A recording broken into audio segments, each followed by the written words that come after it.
Hey now everyone, it's Steve Severs for Bionic Buzz. This is my first time here in Austin, Texas for Southwest by Southwest. The conference has everything: film, music, interactive, tech. I love it. All my passions here together. Now before we get started, please help us out by liking, subscribing, and sharing. Now let's go see who we can talk to.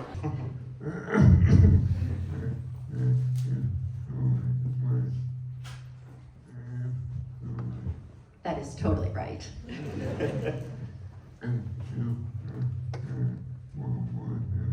And you have to add one more thing? It's about.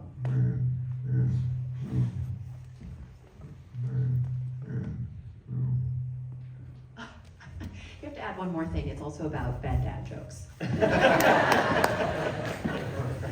Honestly, the dad jokes got some pretty good laughs, though. Thank you, audience, for being nice to We Brian. pay on this everyone's one. away And Chris, documentary filmmaking, intention accounts for so much of it. What was the intention behind this film?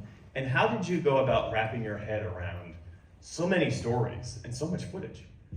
I think the simplest way to state the intention was to try to get people out there to care about something that they didn't think they needed to care about. ALS is a great example of that. I didn't know much about it until my old friend from college, Brian, was diagnosed, and then all of a sudden I knew a lot about it. And after making this film for the better part of the last 4 years, I know even more, and I still haven't even scratched the surface. Nothing close to any of the brilliant clinicians and researchers that you saw out there. So many people out there doing so much great work. But as one individual person, I kind of looked at myself in the mirror and said, what can I do? We can't let this keep happening, you know? And so this is what I could do. So I think the challenge for everybody is think about it for yourself, whether it's ALS, another neurodegenerative disease, because they're all related, as we see. What can you do? How can you help? And Brian and Sandra have created an amazing roadmap for that, a playbook, literally. It's online, go look it up. I am ALS Organizing Playbook.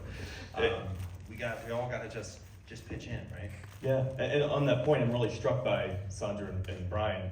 In the beginning, you said, we don't have a background in medicine or science. What we know is organizing and politics, and that accounts for a lot. How did you figure out what the first step would be to take, and then build on that?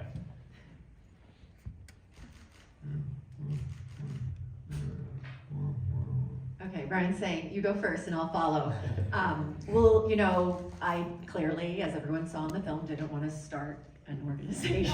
But I did go with Brian, sort of dove right into the sector, and we said, what's missing? And so, I worked for a senator, I worked for a congressman, and spent like some years as, they call it like a hill rat. And I knew that when I saw a version of advocacy happening that more or less entails photo opportunities with people younger than I was when I worked on the Hill. I mean, no shame in being a young staffer. I thought, my goodness, the strategy here has to be deep, sustained relationships with senior members of the legislative team, and we have to communicate clearly the real impact this disease is having on us repeatedly, not just on one day a year. And so that's how we got started. We said, we literally see something we know how to do, and so we're just gonna try it. And we might suck at it, even if we've done it before in our former life, but we're gonna give it a shot. And it ended up, we ended up sucking at it less than I thought we would. And what's that? It turns out the hardest part is convincing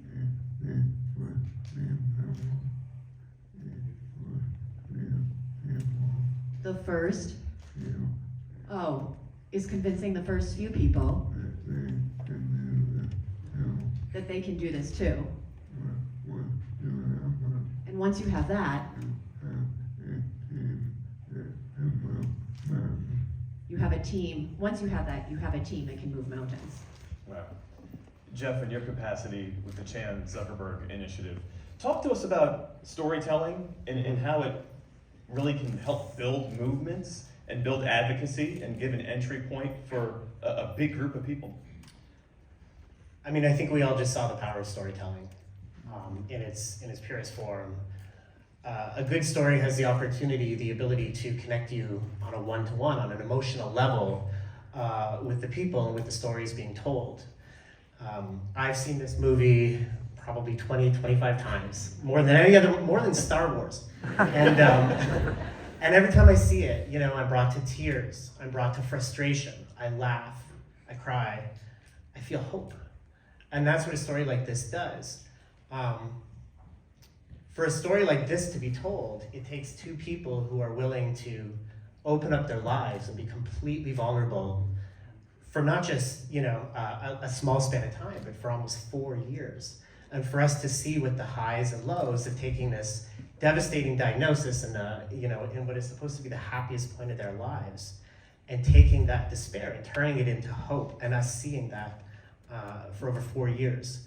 It takes somebody like Chris to basically put his life on hold as well, and his family to put their life on hold to fly across the country on a dime so that they can, you know, capture part of the story as it's being told in real time.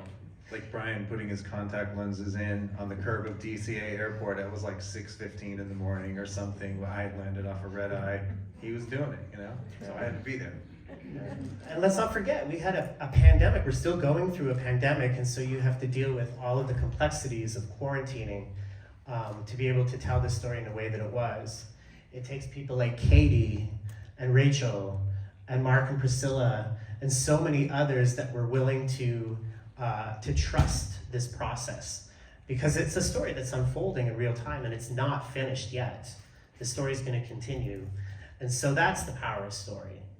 And it's just, you know, I've been lucky enough to have a front row seat to this story being told, and it's been, you know, the honor of my life to be a part of this, to play some sort of small role in being able to tell it. Jeff mentioned Rachel. We should acknowledge Rachel Yes. Platten, who's in the audience with us. Woo!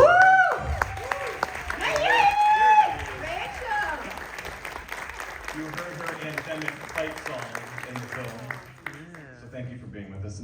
So Chris, what's next with this film? The Oscars are tonight. Might we see a nomination Theatrical next release year? perhaps qualifies for a nomination for next year if anybody's out there and wants to pick it up, put it in a few theaters.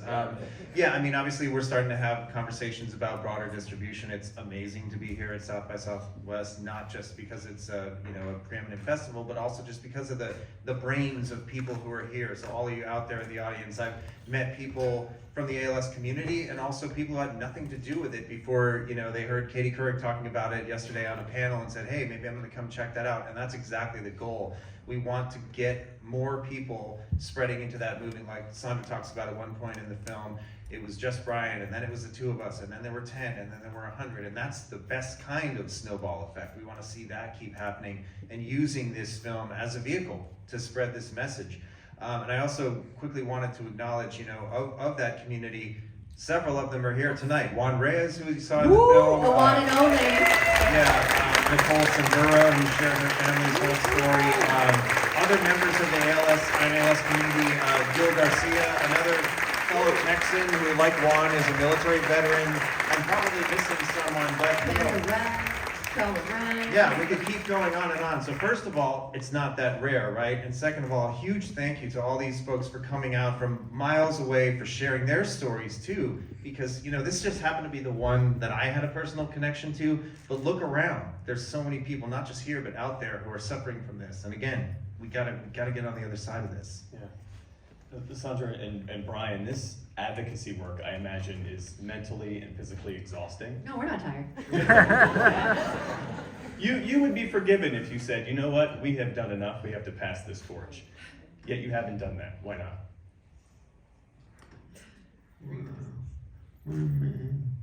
For me. And I won't speak for you, Sandra. I have not given up the work because of the people around us. They are the other patients and caregivers, and those who have lost someone to ALS. But keep fighting. If they can do it, I sure as hell can.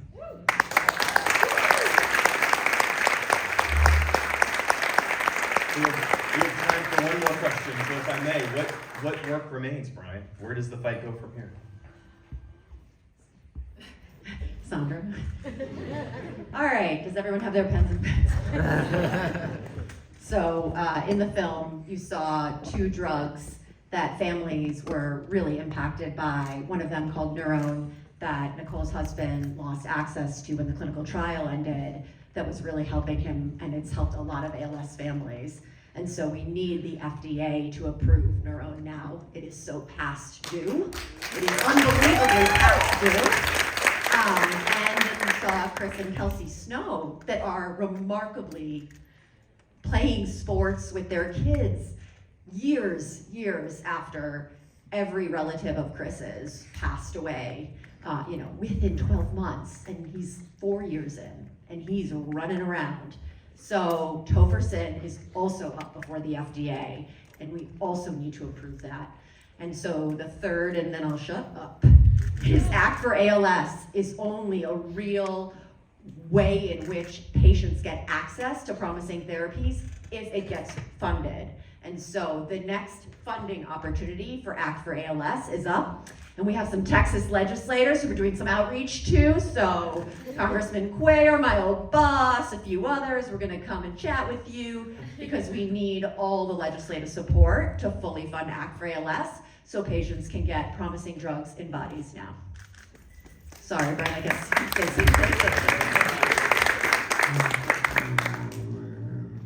I want to add one thing. What happens next is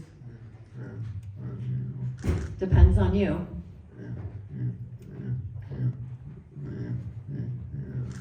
If you leave the theater and say, I want to join the fight,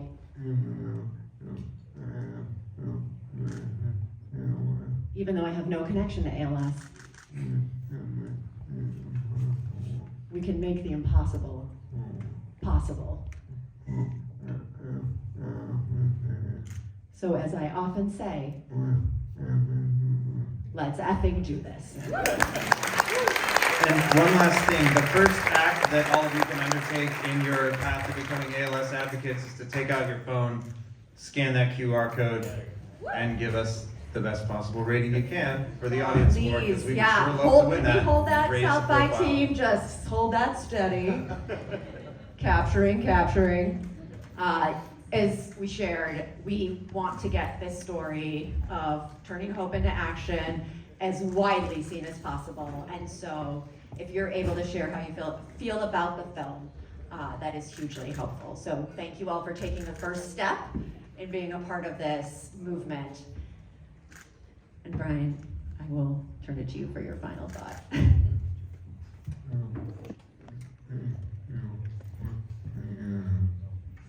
Thank you for being here. You could have been anywhere.